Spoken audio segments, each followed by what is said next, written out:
इस कार्यक्रम के प्रायोजक हैं NS Publicity, #1 creative outdoor agency of India. सह प्रायोजक हैं JK 401 सुरक्षा धान बीज लगाइए, BPH और ब्लास्ट से सुरक्षा पाइए। अन्नदाता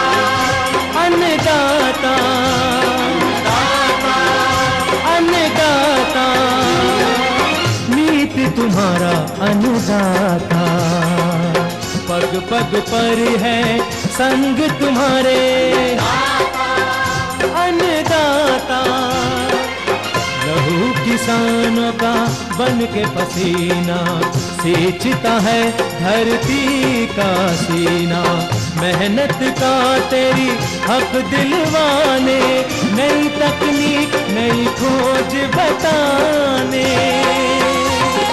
पशुधन को गुणवान बनाना, पौध सुरक्षा को सिखलाना, खेती के सब गुर समझाने, भारत का सरताज बनाने, आठों पहर है संग तुम्हारे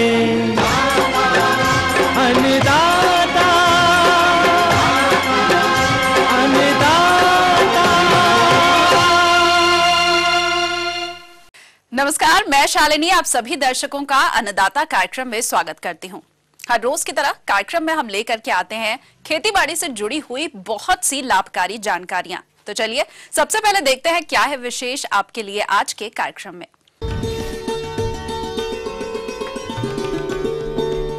लाख की फसल में किए जाने वाले समसामयिक कार्य,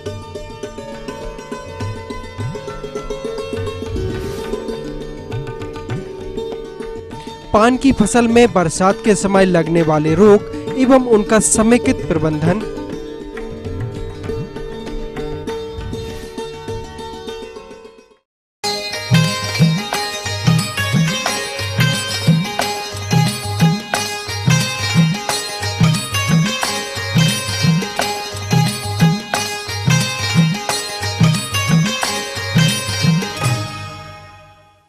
कृषि सह व्यवसाय के रूप में हमारे झारखंड प्रदेश के किसान लाख का पालन करके अच्छा लाभ कमाते हैं।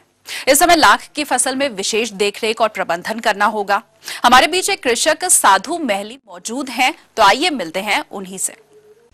अभी हम कुसुम पेड़ पर कुसमी लाह लगाए हैं और लाह का कीट तो अभी बैठा अच्छा है, लेकिन उसमें जो है कुछ जालीनुमा और कुछ अंडा ये करके दिख रहा है। अब वो शत्रु कीट का है या क्या चीज़ का है हमको तो इसके बारे में पता नहीं है, और इसके बारे में क्या दवा दें इसके बारे में कुछ हमें जानकारी मिल जाए तो अच्छा रहेगा। तो किसान भाइयों, लाख की खेती में इस समय कौन कौन से प्रबंधन कार्य करना है, इस विषय पर जानकारी के लिए आज हमारे बीच उपस्थित हैं नामकुम रांची के तकनीकी अधिकारी दिलीप कुमार सिंह। लाख दो प्रकार का है, दो नस्ल है, रंगीनी और कुसमी। और रंगीनी और कुसमी दोनों का ही इस समय हम देखेंगे कि मैच्योरिटी पीरियड आ रहा है या परिपक्व अवस्था होने जा रही है, चाहे वो कुसमी लाख हो चाहे रंगीनी लाख हो। ये जून के अंत में ये हमारा रंगीनी लाख का फसल पक के तैयार हो जाता है, और फिर हम इसको वहाँ से पलाश के पेड़ से काट करके अगर अधिक हो जाता है तो दूसरा पेड़ में डालते हैं। और कुसमी फसल जो है हमारा, जो हम लोग देख रहे हैं कि कुसुम के पेड़ों पर बहुतायत मात्रा में लगी हुई है, इसका भी जो परिपक्व अवस्था है जून के अंतिम सप्ताह में या जुलाई के प्रथम सप्ताह में ये हमारा फसल जो है पक के तैयार हो जाती है, और इसे काट के हमें फिर दूसरे पेड़ पर लगाना पड़ता है। आप अपने फसल पर देख रहे हैं कि उस पर एक खास शत्रु जो है हमारा क्राइसोपा करके एक शत्रु है, कीट है, उसका आक्रमण होता है। और आक्रमण करते समय वो अपना लक्षण दिखाता है। लक्षण ये दिखाता है कि हमारा जहाँ जहाँ पर फसल लगा हुआ है, फसल के ऊपर जहाँ लाख कीट बैठे हुए हैं, जहाँ पर उनका बैठने का घनत्व ज़्यादा है, वहाँ पर हमारा ये लाख का जो शत्रु कीट है, प्रमुख शत्रु कीट है, ये वहाँ पर अपना अंडा दे देता है। ये अंडा झुंड में भी होता है या 1, 2 या 3 भी हो सकता है। ये जो अंडा जो दिखेगा सफ़ेद रंग के धागे में ऊपर में इसका गोल एक गुंबद बना रहता है, जो शुरू में हरा रंग का होता है। यही क्राइसोपा का अंडा का पहचान है। और 5 से 6 दिन के अंदर में वो अंडा जो है धीरे धीरे भूरा होने लगता है। भूरा होने के बाद से वो हैच कर जाता है और वहाँ से लार्वा निकल जाता है। अब ये लार्वा हमारा जो है एक तरह से देखा जाए तो क्राइसोपा का जो लार्वा है ये सबसे ज़्यादा खतरनाक एक तरह से शत्रु कीट है, खास करके कुसमी लाख के लिए, चाहे वो बरसात का मौसम हो या गर्मी का मौसम हो। ये शत्रु कीट ऊपर से घूमते हुए रेंगते हुए धीरे धीरे लाख के कीट का खून चूस लेता है और उसे मार डालता है। तो ये हमारा फसल को टोटल तीनों कीड़ा जो हमारे शत्रु कीट हैं, प्रमुख से काला तितली, सफ़ेद तितली और हरा पतंगा, ये तीनों के लार्वा मिलकर के हमारे कीड़ा फसल को भारी नुकसान पहुंचाते हैं और किसान बेचारा हाथ मलता रह जाता है। तो इन सब से बचने के लिए तो हमें सबसे अच्छा दवा है ये बम्बार्ड दवा 30 ml, बेवेस्टीन पाउडर 15 ग्राम 15 लीटर पानी में घोल बना करके बढ़िया से उसको मिला लिया जाए। मिलाने के बाद से चूंकि कुसुम का पेड़ बड़ा होता है, उसमें कम से कम 20 फीट 25 फीट 50 फीट ऊंचा होता है, तो गटूर एक स्प्रेयर आता है जिसमें 23 मीटर लंबा पाइप होता है, डिलीवरी पाइप, नीचे से एक आदमी चलाते रहता है और ऊपर में ले जा करके दवा का छिड़काव करता है। बरसात जनित जो बीमारी है, एक तो है कि सबसे ज़्यादा फफूंद का प्रकोप होता है। तो फफूंद का प्रकोप अगर हमारा फसल में नहीं होगा तो निश्चित तौर पर फसल हमारा बहुत ही अच्छा होगा। और कुसुम के पेड़ में भी जिसमें हमारा फसल अभी लगा हुआ है, उसमें हम क्या करते हैं कि स्वयं संचारण के लिए कुछ फसल को छोड़ देते हैं और कुछ फसल को पार्शियल हार्वेस्टिंग कर लेते हैं, मतलब आंशिक कटाई, जिसमें अच्छा बीज वाला जो टहनी लगा हुआ है, जो जिसका इनक्रस्टेशन या लाख का मोटाई अच्छा है, उसी मोटाई वाले डाली को काट लेते हैं बिहन लाख के रूप में, और जो छिट लाख है या कहीं कहीं पर बैठा हुआ लाख है उसको उसी पर स्वयं संचारण होने के लिए छोड़ दिया जाता है। ऐसे वो क्या होता है कि फिर वहाँ से कीड़ा निकल करके फिर जहाँ जहाँ खाली डाली है वहाँ पर हमारा कीड़ा जा करके बैठ जाता है। और बरसात के दिन में बिना दवा छिड़के, चाहे वो फफूंद नाशक दवा हो, चाहे वो कीटनाशक दवा हो, ये दवा छिड़के बिना लाख के कीड़े पर शत्रु कीट का प्रकोप बढ़ जाता है, फफूंद का प्रकोप बढ़ जाता है। और इससे बचाव करने के लिए हमें दवा का नियमित अंतराल पर छिड़काव करना पड़ता है।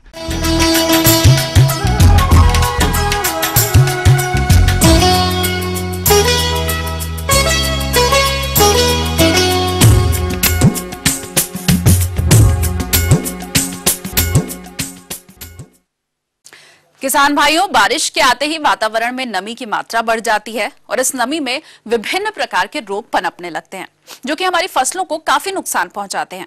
आज हम बात कर रहे हैं पान की फसल में रोग के समेकित प्रबंधन के बारे में। तो जिन किसान भाइयों ने पान बरेजा लगा रखा है वो अभी से इन रोगों का प्रबंधन किस तरह से करेंगे, इसकी जानकारी के लिए देखिए कार्यक्रम का ये अंश।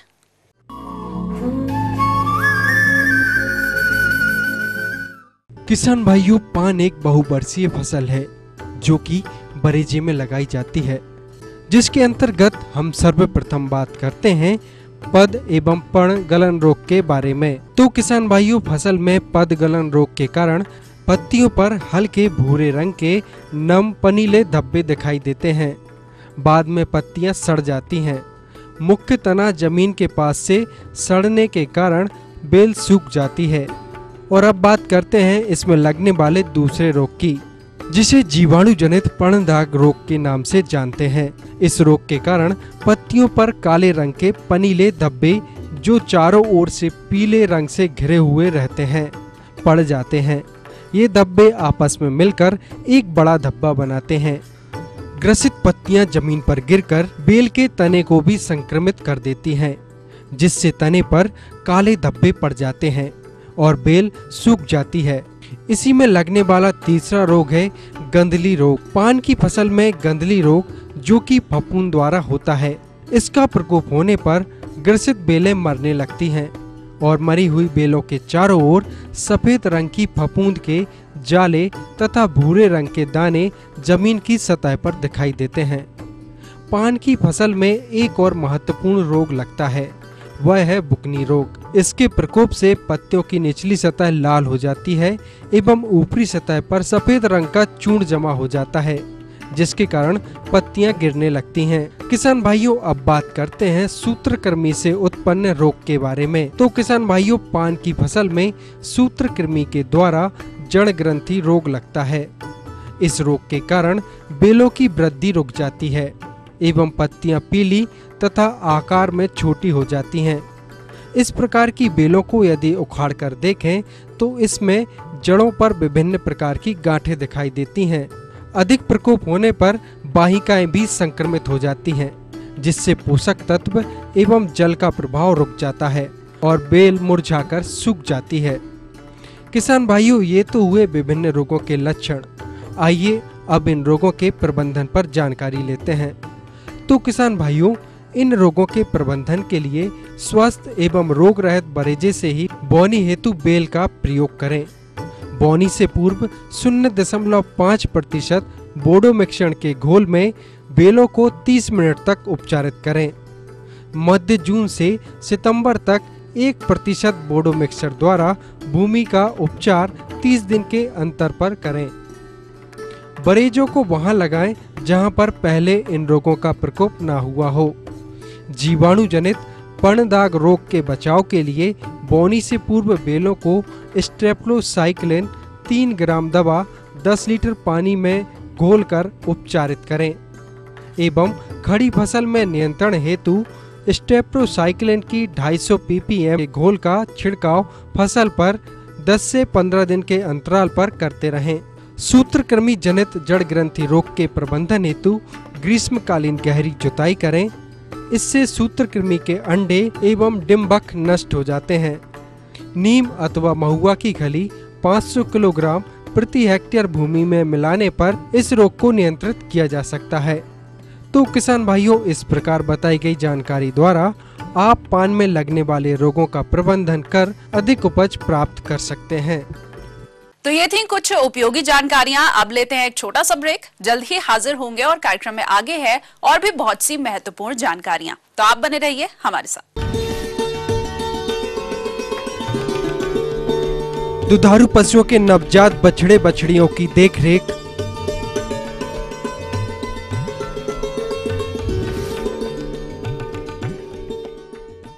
करना घर का काम हो या बनानी हो भीड़ में पहचान, खूबसूरत रहने के नुस्खे भी हैं और फैशनेबल बनने के ट्रिक्स भी। शौक उभारने की पाठशाला भी है और संगनी क्वीन की कहानी भी।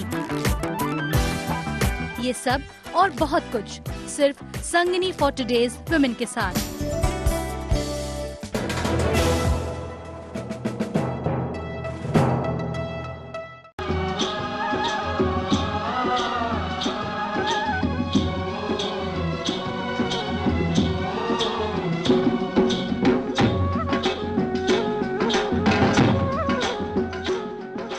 ब्रेक के बाद एक बार फिर से आप सभी दर्शकों का अन्नदाता कार्यक्रम में स्वागत है। बढ़ते हैं अगली प्रस्तुति की ओर।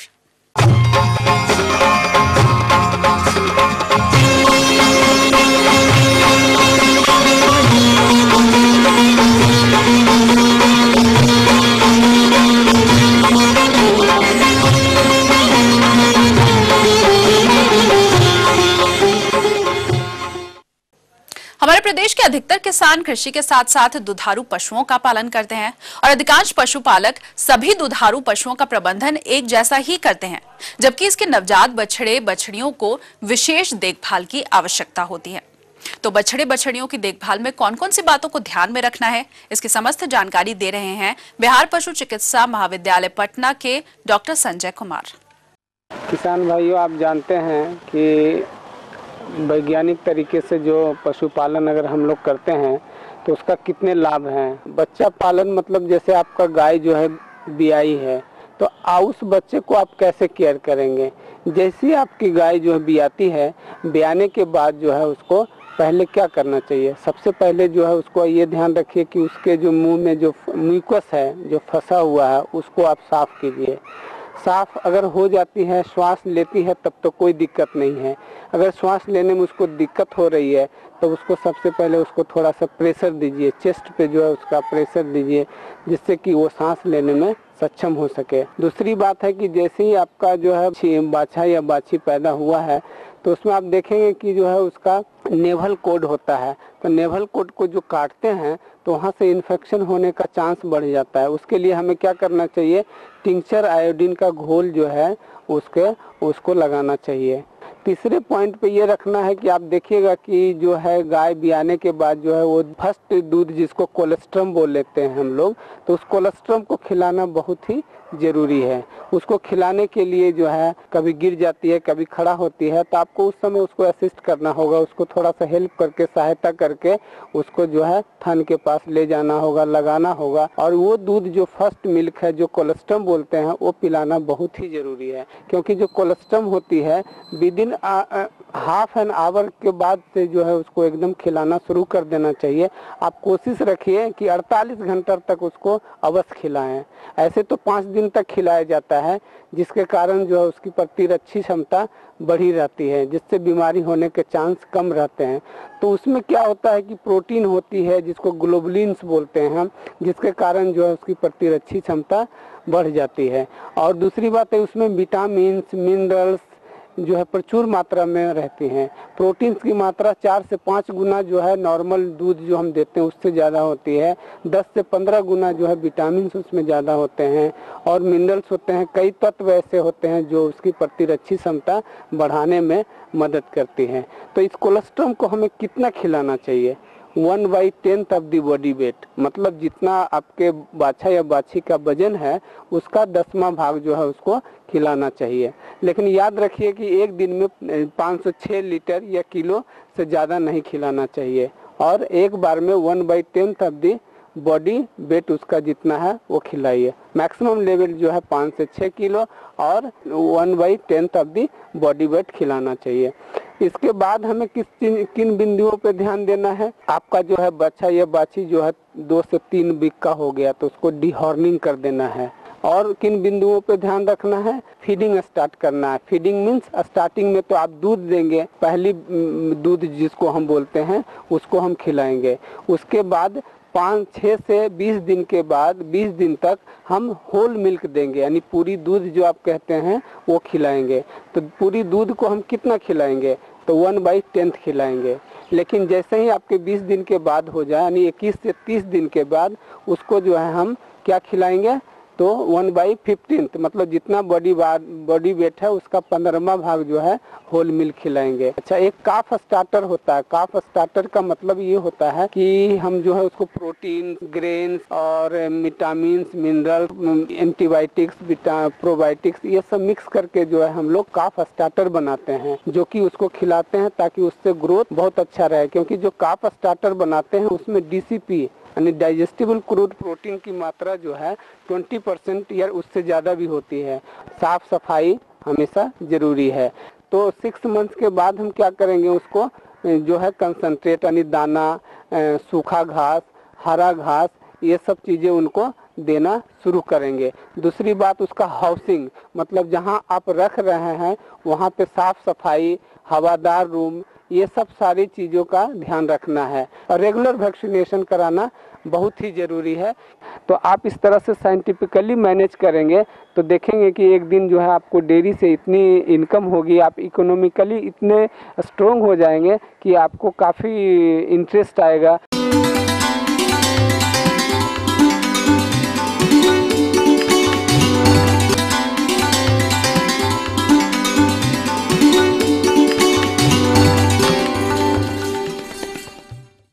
अन्नदाता हेल्पलाइन निःशुल्क फोन संपर्क सेवा के माध्यम से आपके द्वारा पूछे गए प्रश्नों में से एक या फिर 2 महत्वपूर्ण प्रश्नों को हम अपने कार्यक्रम में शामिल करते हैं, और इसी के तहत आज का चयनित प्रश्न और उसका जवाब इस प्रकार है। कार्यक्रम में आज जो प्रश्न हमने शामिल किया है उसे पूछा है जिला सीवान से ऋषि कुमार जी ने।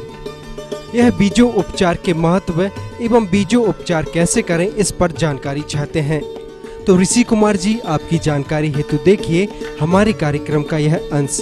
जिस तरह फसल में बीज चयन महत्वपूर्ण होता है, उसी प्रकार बीज उपचार करना भी अत्यंत आवश्यक है। आधुनिक समय में खेती की निरंतर बढ़ती हुई वैज्ञानिक प्रगति से तभी लाभ हो सकता है जबकि उन्नत किस्मों के शुद्ध व अच्छी गुणवत्ता वाले बीजों की बुआई की जाए, साथ ही उसे पूर्णतः उपचारित कर लिया जाए, क्योंकि अधिकांश बीमारियां बीज जनित होती है। प्राय ये देखा गया है कि कृषक भाई फसल बोने से पहले बीज को उपचारित नहीं करते हैं। उनकी ये धारणा होती है कि बीज को उपचारित करने से कोई फ़ायदा नहीं होता है, वह बीज को उपचारित करने में आलस करता है। अगर हम बीजोपचार नहीं करेंगे तो फसल की अंकुरण क्षमता भी कमी होगी और वो अच्छी नहीं होगी। जैसा ज़्यादातर रोग बीजजनित होते हैं जो हमारी खड़ी फसल को नुकसान पहुँचते हैं, ऐसी अवस्था में हम लोग बहुत अधिक धन उस रोग की रोकथाम में व्यय कर देते हैं, फिर भी उस रोग का पूर्णतः नियंत्रण नहीं कर पाते, जिससे हमारा उत्पादन कम हो जाता है। इसलिए फसल बोने से पहले बीज को उपचारित करना चाहिए। बीजोपचार के लाभ यह है कि उत्तम पौधे, अच्छी गुणवत्ता वाली पौध, पैदावार और रोग तथा कीटों से नियंत्रण होता है। साथ ही जो कीट और रोग नियंत्रण में जो पूंजी लगती है वो हमारी बचत होती है। बीज जनित रोगों का नियंत्रण हो जाता है, बीज का रक्षण हो जाता है, अंकुरण में सुधार होता है, कीटों से सुरक्षा होती है, मृदा कीटों का नियंत्रण भी बीजोपचार से होता है। सबसे पहले कवकनाशी बीजोपचार करना चाहिए। कवकनाशी बीजोपचार का उद्देश्य बीज को कवक जनित रोगों से मुक्त रखना है। इसके अंतर्गत बीज विग्रसन, बीजाणु या बहुत से रोगजनक बीज में प्रवेश नहीं करते हैं बल्कि उनकी सतह पर स्थिर होते हैं। बीज रक्षण, बीज में प्रवेश करने या उसकी सतह पर स्थित होने के बजाय अनेक रोगजनक जीव मृदा में होते हैं, वे बुआई के बाद बीज और पौधों को क्षति पहुंचाते हैं। कीटनाशी बीजोपचार, बीज को भंडारण के दौरान सुरक्षित रखने के लिए उपयुक्त कीटनाशी से उपचारित किया जाता है। भंडारण में प्राय धुन, पतंगे तथा भृंग क्षति पहुँचाते हैं। इसके अतिरिक्त मृदा में सूत्रकृमि, दीमक तथा अन्य कीट शुरुआती पौधों को नुकसान पहुंचाते हैं। जीवाणु कल्चर उपयोग, वायुमंडल में उपलब्ध नाइट्रोजन को पौधे सीधे रूप में ग्रहण नहीं कर पाते हैं, इसलिए जीवाणु खाद का उपयोग करके यह नाइट्रोजन पौधों को उपलब्ध हो सकती है। जीवाणु कल्चर सूक्ष्म जीवाणु युक्त टीका है जिसमें सहजीवी सूक्ष्म जीवाणु राइजोबियम, स्वतंत्र सूक्ष्म जीवाणु एजोडोबैक्टर या शैवाल होते हैं। दाल वाली फसलों के लिए राइजोबियम जीवाणु काम में लेते हैं और बिना दाल वाली फसलों के लिए एजोडोबैक्टर काम में लेते हैं। इसके अलावा फास्फोरस के लिए फास्फेट विलेयशील जीवाणु काम में लेते हैं। 1 हेक्टेयर बीज हेतु 3 कल्चर पैकेट 600 ग्राम काम में लेवें। 1 लीटर गर्म पानी में 150 ग्राम गुड़ घोलकर ठंडा कर लेवें, वह इसमें कल्चर पैकेट अच्छी तरह मिलावें। तैयार घोल को बीजों पर छिड़ककर हल्के से मिलाएं। उपचारित बीजों को छाया में सुखाकर 12 घंटे के अंदर बुआई करें। किसान भाई खरीफ फसलों में विभिन्न तरह के कवकनाशी प्रयोग करें, जिसमें उड़द मूंग को 10 ग्राम ट्राइकोडर्मा या 3 ग्राम थायरम से उपचारित करें। साथ ही जीवाणु खाद के रूप में राइजोबियम व पीएसबी कल्चर के पैकेट 3-3 पैकेट प्रति हेक्टेयर के लिए उपचारित करें।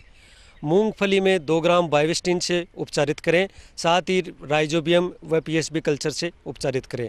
तिल फसल को 2 ग्राम थायरम प्रति किलो बीज उपचारित करें, साथ ही एजोडोबैक्टर व पीएसबी कल्चर का उपयोग करें।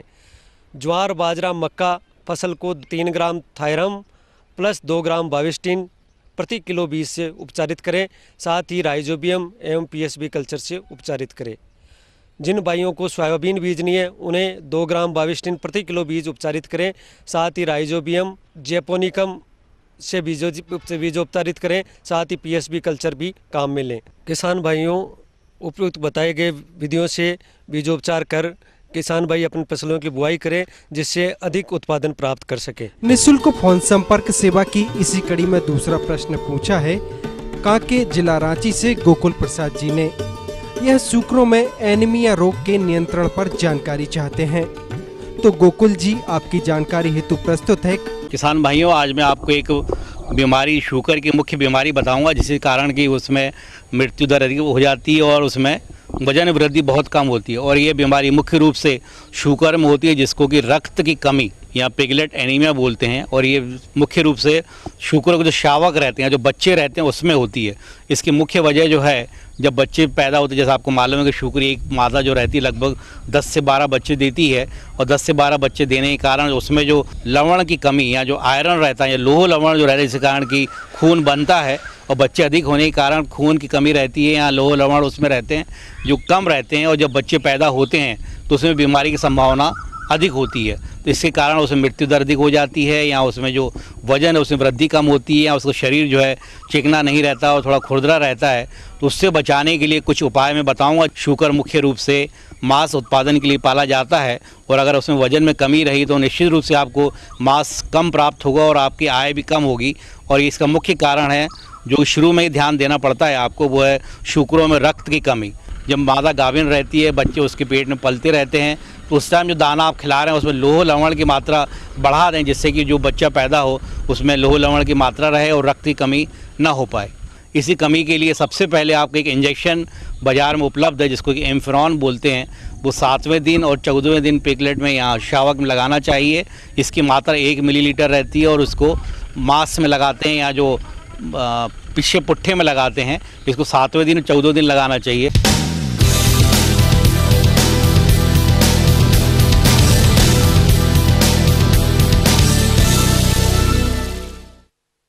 राज्य की विभिन्न मंडियों में कृषि उत्पादों के चढ़ते उतरते बाजार भाव की संक्षिप्त जानकारी इस प्रकार है।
आइए आप देखते हैं कल दिखाए जाने वाले कार्यक्रम की मुख्य झलकियां।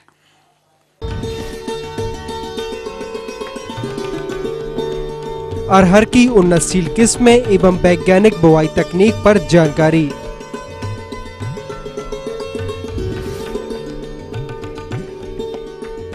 हम ये उम्मीद करते हैं कि आज का कार्यक्रम आप सभी दर्शकों के लिए उपयोगी रहा होगा। किसान भाइयों, अन्नदाता आपकी सेवा के लिए संकल्परत है।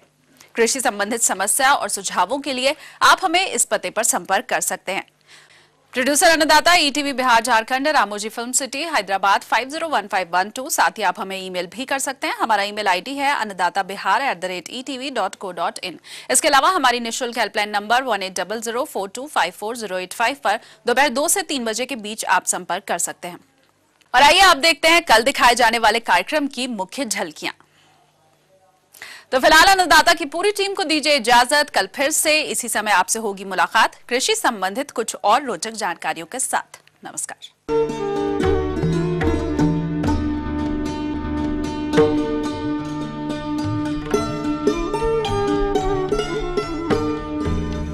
इस कार्यक्रम के प्रायोजक थे NS publicity, number 1 creative outdoor agency of India. सह प्रायोजक हैं AK 401 सुरक्षा धान बीज लगाइए, BPH और ब्लास्ट से सुरक्षा पाइए।